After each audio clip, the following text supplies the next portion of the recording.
The Lives of the Saints by Father Alban, Butler, October 29th, Saints Abraham and Mary of Edessa.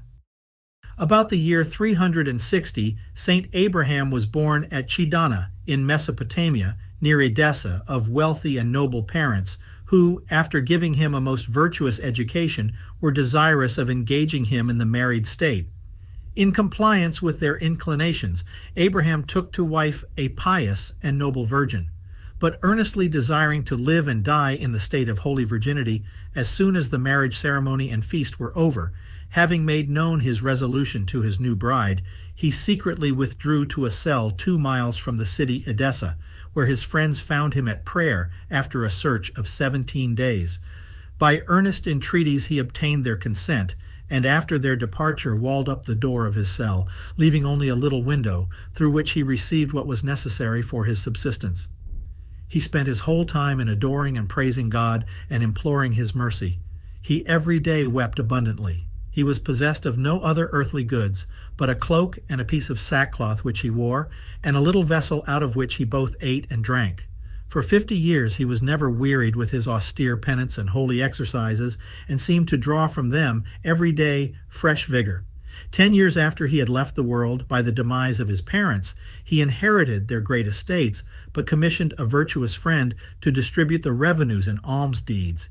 Many resorted to him for spiritual advice, whom he exceedingly comforted and edified by his holy discourses. He recovered his sanity as well as his sight, and ended his life doing all kinds of good works. A large country town in the diocese of Edessa remained till that time addicted to idolatry, and its inhabitants had loaded with injuries and outrages all the holy monks and others who had attempted to preach the gospel to them.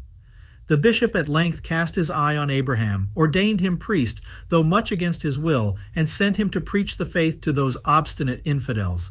He wept all the way as he went, and with great earnestness repeated this prayer: Most merciful God, look down on my weakness, assist me with thy grace, that thy name may be glorified. Despise not the works of thine own hands. At the sight of the town, wrecking with the impious rites of idolatry, he redoubled the torrents of his tears, but found the citizens resolutely determined not to hear him speak.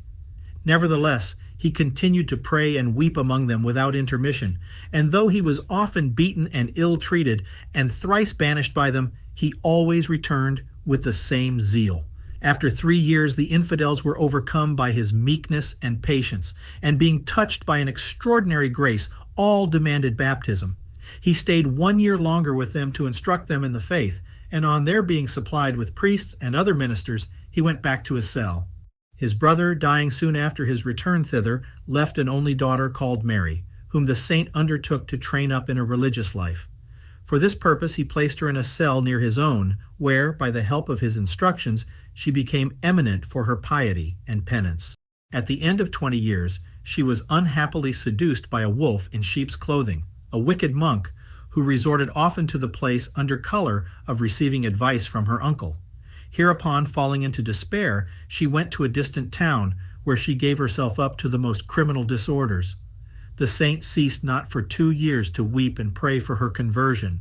Being then informed where she dwelt, he dressed himself like a citizen of that town, and going to the inn where she lived in the pursuit of her evil courses, desired her company with him at supper. When he saw her alone, he took off his cap which disguised him, and with many tears said to her, Daughter Mary, don't you know me? What is now become of your angelical habit, of your tears and watchings in the divine praises? Seeing her struck and filled with horror and confusion, he tenderly encouraged her and comforted her, saying that he would take her sins upon himself if she would faithfully follow his advice, and that his friend Ephraim also prayed and wept for her. She, with many tears, returned him her most hearty thanks, and promised to obey in all things his injunctions. He set her on his horse, and led the beast himself on foot. In this manner he conducted her back to his desert, and shut her up in a cell behind his own. There she spent the remaining 15 years of her life in continual tears, and the most perfect practices of penance and other virtues.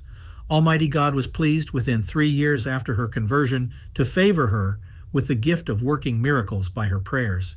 And as soon as she was dead, her countenance appeared to us, says Saint Ephraim, so shining that we understood that choirs of angels had attended at her passage out of this life into a better.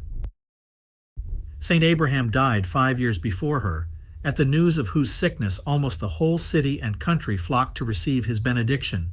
When he had expired, everyone strove to procure for themselves some part of his clothes, and Saint Ephraim, who was an eyewitness, relates that many sick were cured by the touch of these relics.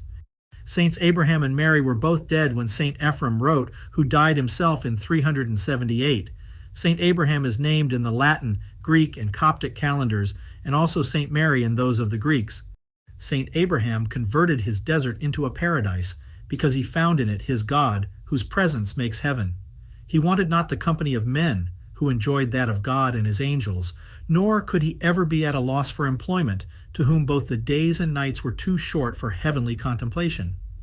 While his body was employed in penitential manual labor, his mind and heart were sweetly taken up in God, who was to him all in all, and the center of all his desires and affections.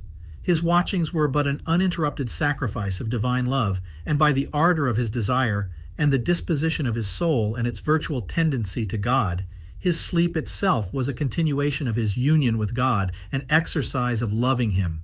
He could truly say with the spouse, "I sleep, but my heart watcheth."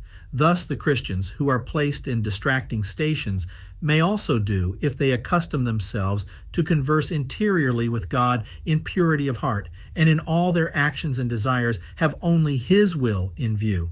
Such a life is a kind of imitation of the seraphims, to whom to live and to love are one and the same thing. The angels, says St. Gregory the Great, always carry their heaven about with them wheresoever they are sent, because they never depart from God or cease to behold him, ever dwelling in the bosom of his immensity, living and moving in him, and exercising their ministry in the sanctuary of his divinity. This is the happiness of every Christian who makes a desert, by interior solitude, in his own heart.